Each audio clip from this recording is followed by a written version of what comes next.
How to be confident in your body. So right now you're probably thinking, well, what does she know about body confidence, body image issues? Like, she's in a thin body. She should have no problem being confident. And I hear that, I really do. But confidence and liking your body image has way more to do with the energy that you give off and how you perceive yourself, and therefore how other people perceive you, than what you actually look like, what your physical appearance actually is. And trust me, confidence can be practiced. It's literally like a skill, and 80% of Americans are actually currently unhappy with their bodies, and that doesn't mean that none of them are confident. And as a nutritionist, I've worked with so many clients who have body image issues, clients who are in bigger bodies, clients who are not confident, and I've learned a lot, and I feel like I have some tips that can be really helpful to a lot of you. Because once you start getting confident about your body, once you start getting comfortable with your weight, that is when you are going to let go of your obsession with weight loss, obsession with like clean eating, dieting, all of these things. And it's just going to be a positive cycle of you being confident, and therefore you not needing to spend every waking moment of your day obsessing over your weight and going on fad diets, and these fad diets leading to binge eating, and binge eating leading to gaining more weight, and then you becoming obsessed with tracking calories and clean eating and doing all of these things, which are going to trigger yo-yo dieting and cause even more weight gain. This cycle is going to break. This cycle is going to break the moment that you become confident, and trust me, you have to do it this way, not the other way around. I know that lots of people tell me, yeah, I'm going to become confident once I lose weight. Like, once I get to my desired weight, then I'm going to be confident, then I'm going to eat healthy. No, that's not the way it works. So I'm going to start off with the most important thing that you should be getting from this video, and that is that nobody cares. Now, I'm not going to sit here and pretend like we don't live in a fat phobic society, because we do.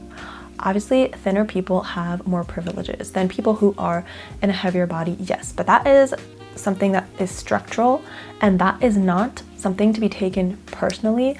That is not something that will apply to you and what people are thinking of you like as you walk down the street. It's not as if somebody is going to see you and then talk to their spouse later on during the evening and be like, oh, I saw this really fat person today. No, literally nobody cares about you because they are too busy being absorbed in their own problems. People are always thinking about themselves, what they look like, what other people are going to think about them, how they are going to be perceived, and thinking that everybody is thinking about them, that people are talking about them, people are thinking about how overweight they are or how crazy their outfit looks. That is not true. And since everybody is so busy thinking about all of that, nobody is actually paying attention to other people, and therefore nobody cares about you specifically. This is something that I had to work on so much, and something that I still work on to this day, to think that other people's opinions don't matter. Maybe you're really like close inner circle, their opinion matters, yeah, but other people, random people that you're seeing on the street, even people who are a little bit closer, maybe like your coworkers, whatever, they don't matter. Worst case scenario, if these people were to care, because by care, I mean acknowledge you and look at you weirdly or do something like that. Maybe people are gonna notice that you are walking down the street and that you're overweight, sure. But it's gonna last like 0.5 seconds in their mind, and then they're gonna forget about it. And also, their opinion should not matter. And this is something that is very hard for me, and I'm really learning that other people's opinions shouldn't affect how I live my life. People are allowed to have opinions, yes, just like you're allowed to have an opinion on whatever you want, but you are responsible for not letting these opinions affect your life when they shouldn't. Do this little exercise and just sit here for a few minutes and try to think of all the people that you met in the past days, months, years, whatever, and think about all the criticism that you have for them in their head about the way that their body looks, about their appearance, about the fact that they're fat or whatever.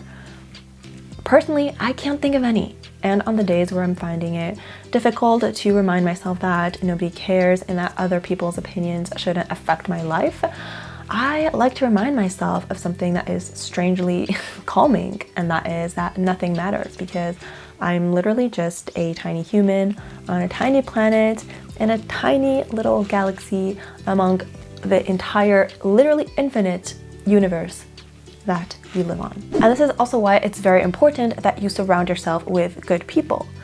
People who will lift you up, people who will help you build your confidence, not people who will make you feel bad. And I know this to be true because my personality is not confident at all. Like my inherent personality, I'm not confident. But thanks to being surrounded by people who were confident in me, they gave me like the confidence that I lacked. My parents, my brother and my sister, my like extended family, my friends, they were all confident in themselves, first of all, and then in me also. And that really helped me become more confident. And yes, I still struggle with certain confident issues to this day, but I've gotten so much more confident. And I know for a fact that if I hadn't had the surroundings that I had, I would not be here today. Doing things that make you uncomfortable is also a very, very quick way to get your confidence up. And I know this because sitting here making YouTube videos made me so uncomfortable at first. I was like, there's no way I'm doing this. I'm an introvert. I don't want people to make fun of me. I don't want people to look at my videos and like pass them around and like my friends make fun of me, my family. And the more I did this, the more I made these videos, the more I got comfortable with it, because that's all you have to do. You have to get comfortable with the uncomfortable and then make it comfortable. And this is where you grow. You're getting out of your comfort zones. You're challenging your limits. And that is making you accept things that were previously super uncomfortable for you. And now you can like literally do anything you want. I have a specific example in mind of a client who told me that she used to love going to this specific dance class, but she stopped going there because she felt that she was too fat for this dance class. And she felt that people would judge her because she was fat. And she told me, I'm gonna lose the weight and then I'm gonna go to that dance class. Losing the weight is not automatically gonna make you confident enough to go to that dance class. You have to go to that dance class, regardless of your weight. You have to trust that people are there to dance and enjoy their time and learn new skills, and not to stare at you because you're bigger than them. And she went to that dance class, and the first day was really difficult. She felt like everybody was staring at her, even if probably nobody was. And as time went on, she got used to it. She even made friends with people. She became better at dancing, and she just let herself enjoy that class, and she pushed back her boundaries of things that made her uncomfortable, and she was way more comfortable to do many, many other things. You have to do that as well. So right now, if you want to do a little practical exercise, find one thing that you feel that you are too uncomfortable to do because of your weight, because of the way that you look, and do that thing and stick to it for a couple of weeks. You also have to remind yourself that if you believe something so much within yourself, you are going to project it onto other people, and you are going to see things that just aren't there. People could be pointing a finger at you, and you could be thinking that it's because you're fat, and actually they're like, oh, I like her outfit, or oh, I like her hair color. That literally happens all the time. You don't know what people are thinking. You don't know. Even if they're staring at you, even if they're pointing at you, even if they're laughing at you even, which obviously that's not, they shouldn't be doing it, but you still don't know what they're thinking. You are not sure that they are making fun of your weight. You need to get that into your head. You are projecting your own insecurities onto them. You have to move on from that. So now we really have to talk about loving yourself, loving your body.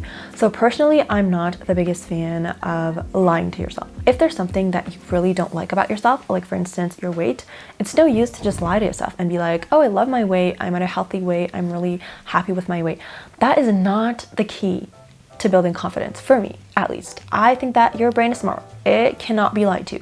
But what you can do is try to at least find body neutrality. So that means that your weight, your physical appearance, it's not the most important thing about you. It's like one thing, but it's not what matters most. So just be neutral about it. Be like, yeah, I'm at this weight. It's not my ideal weight, but it could be worse, and my weight does not define me. Kind of have this neutral attitude towards it.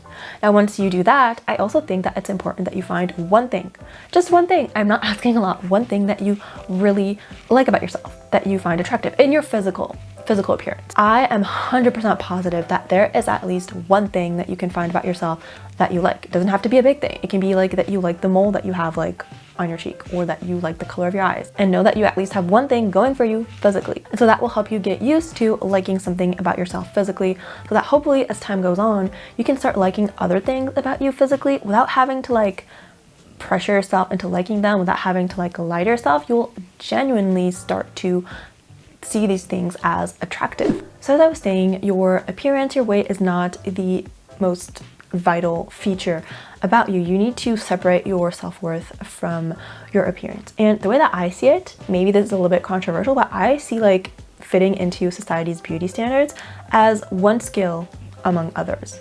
Like, cool, you're pretty according to society. That's one cool thing. But also you're a good singer. That's another cool thing. And you're a kind person. That's another cool thing. And you're really smart. That's another nice thing, you know? It's just one thing among others. So maybe you don't have this one thing. All you need to do is achieve neutrality for your weight, like I talked about earlier, and then you're free to move on to building confidence in literally anything else. There are so many options. So if you're not into society's beauty standards, so what? That's literally one thing. It really baffles me to see that people are just preventing themselves from living their entire lives happily just because of one thing, just because of their weight or like their physical appearance, when nobody would do that if they were like a bad singer. Imagine preventing yourself from living your best life just because you are a bad singer. That's like one skill that you don't have. Or because you're bad at running. That's like another thing, another skill. Or that you're bad at math. Like, you would not prevent yourself from living your best life, prevent yourself from being happy, torture yourself every single day because of this one thing. And that's what weight is. It's just one thing about you, and it's not the most important one. So once you've realized that, I want you to write a list of all your skills, all the things you're good at, or all the things that you like and you want to get good at. Focus on that. Let that be your confidence. And if you're confident in all of these things because you're actually building up the skill set to be confident in these things, then your confidence is going to transpire. Because if you're confident in like 10 of these things, your weight is going to be only one of them. You're going to be an overall confident person. You also have to prioritize self-care regardless of weight.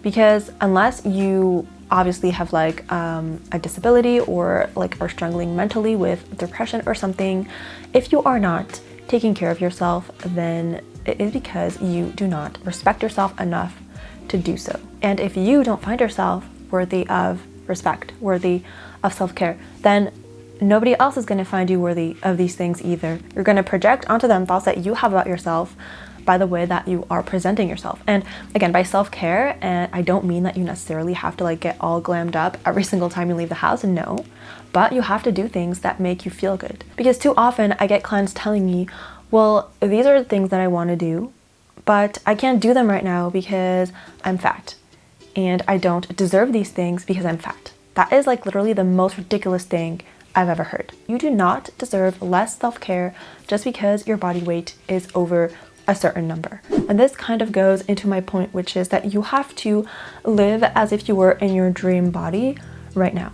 You can't wait to do things that you want to do. Wait until you get like your dream body. Wait until you get your dream weight. Again, I have so many clients telling me, oh, I want to do this, but I can't do it because currently I'm overweight, and I'm gonna wait until I'm not overweight in order to do that. I wanna go on a dating app, but before I do that, I wanna get to my desired weight. Or I wanna join this band, but before I do that, I have to get to my desired weight. I wanna live abroad, but before I do that, I have to get to my desired weight. Sometimes it's things that have absolutely nothing to do with their weight, and yet they are still preventing themselves from going after what they want because of their weight and because they're just waiting to get their like desired weight.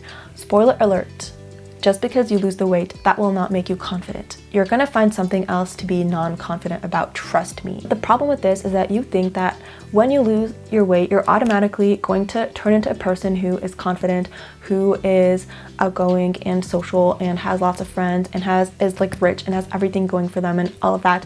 But you have to switch it around. You have to do things the opposite way. First, you have to become this person. So become the type of person that would be X pounds lighter. This person would be doing all of these things. So if you can't lose the weight right now, at least what you can do is like do all the rest of the things. Be more confident, build skills that you like, go out with friends more, do more things that you love, treat yourself to things that make you feel good, get nice clothes, do all of these things. And then the only thing missing is being in like your dream body, and then that will eventually come when you stop obsessing over it. That's the way it works, not the other way around. If you think that all of this is too hard for you, you can at least adopt this fake it until you make it mentality. That will already get you pretty far. Trick yourself into thinking that you're confident, trick yourself into thinking that you're this new person who like lost the weight.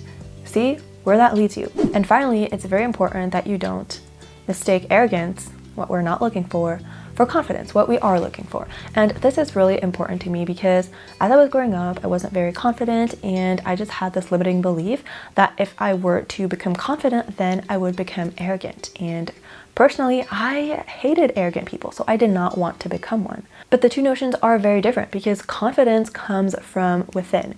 It comes from you having a high intrinsic value and knowing that, being aware of your strengths, of your weaknesses, and not you trying to convince other people of that. Whereas arrogance is, first of all, you trying to convince yourself and other people of your superiority and you putting yourself above others. I feel like people who are not confident, they think that they are worse at everything than what they actually are.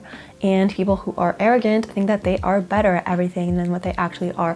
And what you need to do is just be in reality. You just need to be confident in your skills, but also aware of your weakness. That is what you should strive for. And this belief that I would become arrogant if I were to become confident really prevented me from gaining confidence as quickly as I could have.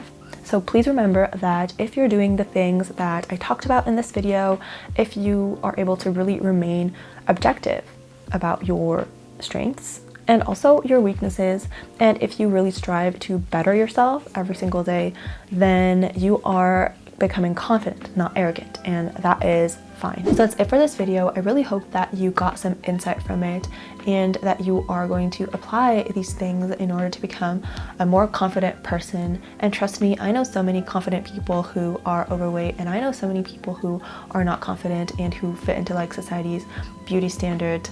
It literally, like, I want to say almost has nothing to do with it. Like, the overlap between the two is very minor. So if you enjoyed this video, don't forget to like it and subscribe, and see you on my next one. Bye.